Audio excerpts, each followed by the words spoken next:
Hello student, good evening. अपने Gauss वाला चल रहा था, उसके आगे कंटिन्यू लेते हैं। चौथा क्वेश्चन, अनंत विस्तार की चालक पट्टिका के कारण विद्युत क्षेत्र की तीव्रता। ये अनंत विस्तार की कोई चालक पट्टिका है। पट्टिका का मतलब हो गया बेटा एक तरह क्षेत्रफल परिभाषित होगा। अब इस प्रकार से बनने वाला इक्वेशन देखना, तो चालक है तो आवेश उसके पृष्ठ पे फैलेगा। चालक बोलता या परावैद्युतांक बोलता या विद्युत रोधी बोलता, तो उसके आवेश भीतर होता।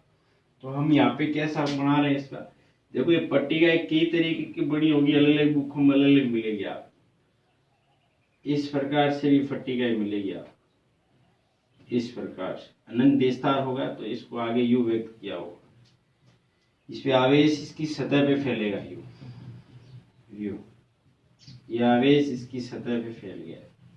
या ये ऐसा डायग्राम नहीं हो कि ऐसा भी हो सकता है कि दो तार की टाइप इस अनंत को व्यक्त कर देंगे, ये इस प्रकार से अनंत को व्यक्त कर दिया और ये आवेश वितरित कर दिया। ये आप क्यों समझे कि ये बोर्ड है, आपका व्हाइट बोर्ड है, ये पट्टिका है, इसकी सतह पे फैला हुआ है यहाँ और उस साइड में, यहाँ किनारे पे सब जगह फैल रखा है। ये तो ये चालक पट्टिका, इसके भीतर कहीं फैल रखा है तो अचालक पट्टिका है। तो आज हमको यह याद करना है, ये चालक पट्टिका के कारण विद्युत क्षेत्र की तीव्रता का व्यंजक प्राप्त करना। बहुत सा सिंपल सा क्वेश्चन है, लेकिन आता 3 नंबर का है ये। तो मैं ये डायग्राम मिटा रहा हूँ, वो यूज ले रहा हूँ। तो देखना इस प्रकार से क्वेश्चन अपन क्या करेंगे, सबसे पहले लिखेंगे इस आवेश को बाउंडेड करना। आपको तीव्रता तो हमें पता है इसकी क्या दिशा होगी, एक इधर होगी इधर होगी, मतलब उसकी सतह के लंबवत बाहर की तरफ होगी, धनावेश दे रखा है। तो हम बोलेंगे माना चालक पट्टिका को प्लस क्यू आवेश देते हैं जो एक समान रूप से पट्टिका की सतह पर फैल जाता है। तो लिखेंगे अतः पृष्ठ आवेश या क्षेत्रफल आवेश घनत्व सिग्मा बराबर क्यू अपॉन ए या एस मतलब क्षेत्रफल, सी बाई अपने पास एम स्क्वायर मतलब मीटर स्क्वायर, ये इसका लैंग्वेज में हो गया। अब इस आवेश को परिबद्ध करना है तो हम बोलेंगे गाउस के अनुसार बेटा इसके लिए अपन क्या करते हैं तो ध्यान से सुनना, काफी कंफ्यूजन रहेगा। इसके लिए हम एक ऐसी बेलन मानते हैं जो एक भीतर हो और एक उसकी सतह का हो बाहर। इसका मतलब है क्या, ये बाउंडेड है। ये अभी ये तो अनंत विस्तार है, तो आप इसको ये समझो कि बहुत बड़ा यूं है, तो ये इस आवेश को बाउंडेड कर रहा है, अंदर पे कर रहा है। अब इतना बड़ा डायग्राम तो नहीं बना सकते, इसलिए हम ये छोटा एक समित लेंगे, एक अंदर भागेगा एक बाहर रहेगा। अंदर ये समित क्यों, क्योंकि अंदर आवेश है नहीं, बाहर यहाँ सतह पे आवेश, इसलिए अंदर भी चेक करेंगे भाई नहीं आवेश से तीव्रता होती है या नहीं। तो एक भाग अंदर रखेंगे एक भाग बाहर रखेंगे। तो हम क्या बोलेंगे, गाउस के अनुसार काल्पनिक बेलन खींचने पर फिर हम बोलेंगे फ्लक्स, तो फ्लक्स फाई बराबर क्यू अपॉन एप्सिलॉन नॉट, समीकरण नंबर 1। अब ये आपने ये बनाया था, इसकी कितने प्रश्न लें तो इससे कितने संभावना होंगे बेटा, एक इधर हो सकता है एक इधर हो सकता है एक इधर 4 सतह, ये सतह समान होगी। याद करो मैंने पिछले क्वेश्चन में बताई, ये सतह लोगे तो इसका dx किधर आएगा, नीचे, ये लोगे तो dx किधर आएगा, ऊपर आएगा। तो उसका कैसा लंबवत, तो आप कहोगे ये रहा dx। अंदर अपने dx इस साइड में आएगा, लेकिन अंदर तीव्रता कितनी होगी, 0। क्यों होगी, क्योंकि q बराबर अंदर कितना है, 0। यहाँ लोगे किधर आएगा, बाहर की तरफ, तो ये dx बाहर की तरफ, और e भी, ये धन आवेश है तो धन आवेश बाहर की तरफ, e भी बाहर की तरफ। यहाँ dx इधर है लेकिन e तो इधर ही रहेगा, यहाँ dx ऊपर है लेकिन e तो इधर ही रहेगा। e इधर क्यों ले रहा, बात तो समझ आ रहा होगा आपको, कि धन आवेश ले रखा है तो सभी इस साइड में होंगे, धन आवेश से बाहर की तरफ, तो ये सभी dx इधर होगी। इनके बीच कोण 90, इधर भी 90, इधर 0। अब अपन बोलेंगे अतः चालक पट्टिका के कारण फ्लक्स विद्युत फ्लक्स की परिभाषा के अनुसार, परिभाषा क्या बोलेगी, फाई ई बराबर बंद समाकलन ई डॉट dx। अब हम इसके अलग अलग भाग ले रहे हैं, तो हम बोलेंगे S1 फिर S2 फिर S3। यहाँ बंद समाकलन नहीं लगाएंगे, कारण कि हम छोटे छोटे भाग ले रहे हैं, पूरा बाउंडेड नहीं ले रहे, इसलिए बंद समाकलन एक जगह लगेगा यहाँ पे। अब यहाँ लिखेंगे E डॉट ds, यहाँ लिखेंगे E डॉट ds, और यहाँ लिखेंगे E डॉट ds। अब मैं ये लैंग्वेज मिटा रहा हूँ, तो देखना। अब अपन क्या लिखेंगे बेटा, ध्यान से सुनना। पहले वाले के लिए तो ये फाई, ये पूरा यही पे पूरा इनका योग ये होता है। मैंने इसको टुकड़ों में तोड़ दिया, 1 2 3, क्योंकि इसको बोल दो S1, इसको बोल दो S2, इसको बोल दो S3। ये तो समान ही है इसलिए मैं इसको नहीं ले रहा, ऊपर वाले को चाहिए। तो बोलो सबसे पहले अपन किससे शुरू करें, S1, तो हम बोलेंगे नीचे लिखेंगे Q0 इसलिए E0। सेकंड S2 ये रहा, तो बोलेंगे E परपेंडिकुलर ds, दोनों लंबवत है, तो थीटा इक्वल टू 90, तो cos 90 0। थर्ड S3 क्या बोलेंगे, E पैरेलल है dx की, theta equal to 0, cos 0 equal to 1। ये 1, ये 90 या 0 ये 9, तो अपन याद रखते हैं। तो फाई E बराबर इसमें 0, E ds cos 90, E ds cos 90, यहाँ लिखेंगे E ds cos 0, ये 0 हो गया। अब cos 90 के कारण ये भी 0 हो जाएगा, तो 0 प्लस 0, यहाँ E बार आ जाएगा dx cos 1, ठीक है।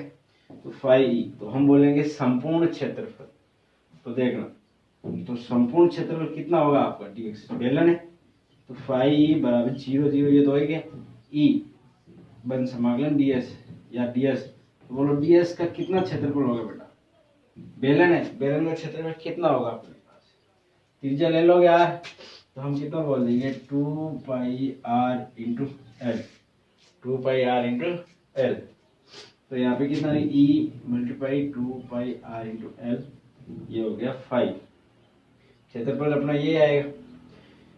अब देखो समीकरण 1 और 2 को क्या कर देंगे बेटा, बराबर, समीकरण नंबर 1 और 2 को क्या कर दोगे, बराबर, तो ये तो 2 है और 1 थी फाई बराबर क्यू अपॉन एप्सिलॉन नॉट, तो हम बोलेंगे फाई बराबर, यह सीधा बोल देते हैं समीकरण 1 इक्वल 2, तो समीकरण 1 बराबर समीकरण 2, तो हम बोलेंगे Q upon epsilon not E multiply 2 pi R L. तो हम यहाँ से देखे जाएंगे तो अपने पास E बराबर आ जाएगा Q upon 2 pi R multiply या 2 pi epsilon not into R into L, ठीक है।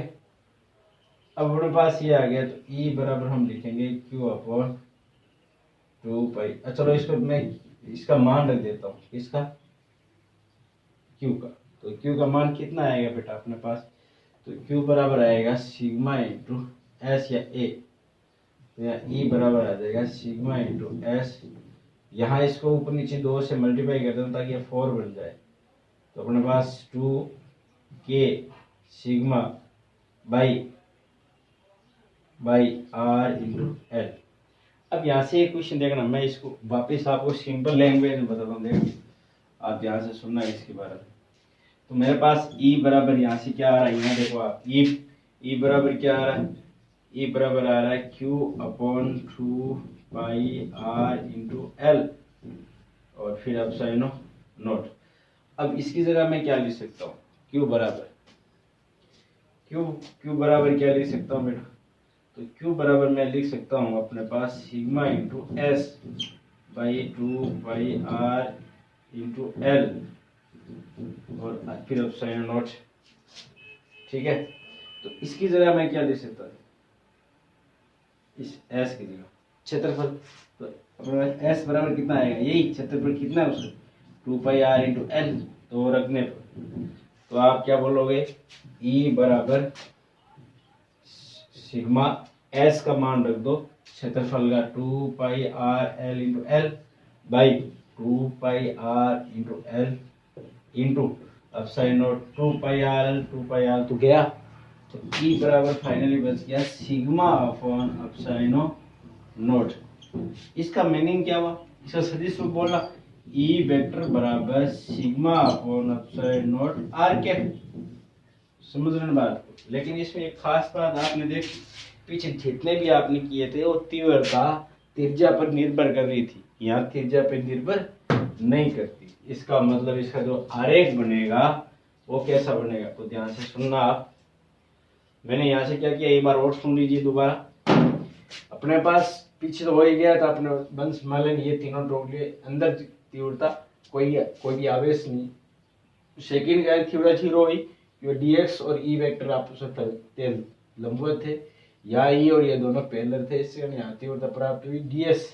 इसी आप केवल s भी लिख सकते हो, देखो इसको आप साथ साथ ds तो इसको बोल देंगे s। समझ रहे ना बात को। तो यहाँ पे सब जगह कितना आ जाएगा s, यहाँ पर भी s फिर भी s, तो s और s यहाँ सीधा कट जाएगा। समझ रहे ना बात, वैसा करना जब वैसे कर लो, बाकी ये तो है ही। अब अपने पास यहाँ आ गया, तो अब अपने इसकी तीव्रता देखते, देखो सॉरी ग्राफ देखते हैं, ग्राफ कैसा बनेगा। भाई मेरा कहने का मतलब ये ds का मान ने 2 पाई R L रखा ना, इस हिसाब से सीधा क्या रख दो s, तो यहाँ पे कितना आएगा s। अब समीकरण 1 बराबर 2, समीकरण 1 में q बराबर क्या रखोगे, सिग्मा गुणा s, तो s से s कट जाएगा। तो वैसे भी कर सकते हो, वरना ये है ही s बराबर 2 पाई R L, बताइए आप बेलगा क्षेत्रफल बताइए आप। चले अब आप इसका देखिए क्या आरेख होता है E और R। अब R त्रिज्या पे डिपेंड ही नहीं करता, जब त्रिज्या पे निर्भर ही नहीं करता तो E कांस्टेंट रहेगी R के साथ, तो ये सीधा ग्राफ आएगा। बात को समझ आ रहा है, E और R के बीच ये E समानुपाती रहेगा, क्योंकि R पर निर्भर नहीं करता। मैं लिखूंगा E समानुपाती R की पावर कितनी 0, R की बच 0 का मतलब निर्भर नहीं करती। चलो ये आपका हो गया चौथा क्वेश्चन। मैं एक बार फिर से बता दूं, चालक पट्टिका ये आवेश यहाँ वितरित होगा, एक समित रूप से बेलन डालेंगे, बेलन के 3 पार्ट्स लेंगे S1 S2 और S3। ये तो लंबवत है 0 हो जाएगा, ये अंदर कोई आवेश नहीं, और ये इसकी तीव्रता बनाएगा। यहाँ बनेगी E dot ds cos 0, cos 0 का मान 1, E बार आ जाएगा, dx बचेगा। dx का मान रखना चाहो तो 2 पाई R इंटू एल रख सकते हो, नहीं रखना चाहो तो केवल s रख देना।